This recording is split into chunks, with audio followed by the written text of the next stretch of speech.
Welcome to the City of Rockford's public hearing for the second substantial amendment to the 2019 Annual Action Plan. My name is Deb Dorsey, and I'm the Housing and Program Manager for the City of Rockford. The City of Rockford is an entitlement community that receives housing and community development grants through the Department of Housing and Urban Development, also known as HUD. Our three formula grants include Community Development Block Grant, known as CDBG, Home Investment Partnerships Program, known as HOME, and Emergency Solutions Grant, known as ESG. The purpose of today's public hearing is to announce and solicit public comments regarding the City of Rockford's additional award of CDBG-CV CARES Act funding. In March of 2020, the CARES Act was signed to provide financial assistance to address the public health and economic impacts of COVID-19. The CARES Act funding must be used to prevent, prepare for, and respond to coronavirus. In May of 2020, the city was awarded $1,277,632 in CDBG-CV funds, an additional $636,693 in ESG-CV funds. These CDBG-CV funds were used to support microenterprise businesses. HUD has announced additional CARES Act allocation, and Rockford is eligible to receive another CDBG-CV allocation of $1,001,397 and must complete a substantial amendment to the 2019 plan, including the citizen participation process.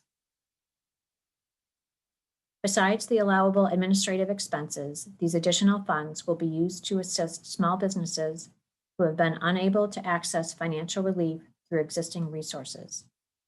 The funds will provide short-term working capital assistance to mitigate the loss of revenue resulting from the COVID-19 pandemic. Any funds not utilized will support special economic development activities in accordance with the Microenterprise Loan Program's policies and procedures. The anticipated start date of this programming is the first quarter of 2021. As mentioned previously, the city received $1.2 million in CDBG-CV funds earlier this year, which were also used to support microenterprise businesses. These funds provided working capital for eligible microenterprise businesses who were affected by COVID-19. Through this program, a total of 49 microenterprise businesses have been assisted.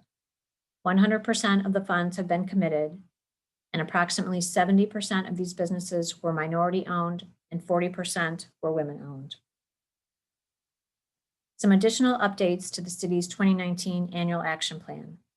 The city was awarded a second allocation of ESG-CV funds totaling approximately $1.15 million. As part of the CARES Act waivers, ESG-CV funds are not subject to the city's Citizen Participation Plan. However, the city published the planned programming and use of these ESG funds on the city's website from October 5th through the 9th of this year. The new allocation of ESG-CV funds will continue to provide assistance for individuals and families who are homeless or receiving homeless assistance, and support additional homeless assistance and homeless prevention activities as related to COVID-19.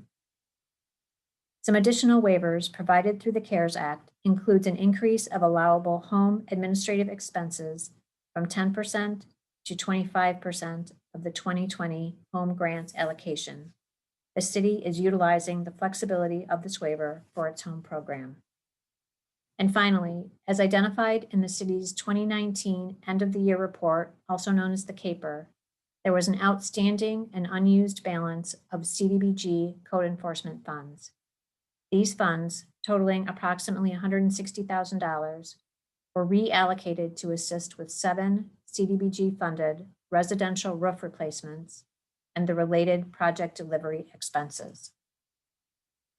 This presentation and a copy of the second substantial amendment to the 2019 Annual Action Plan are available for review on the city's website at rockfordil.gov. We appreciate your public comments and feedback.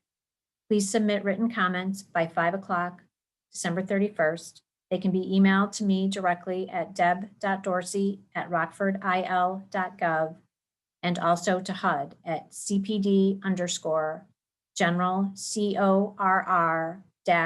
city-chi@hud.gov.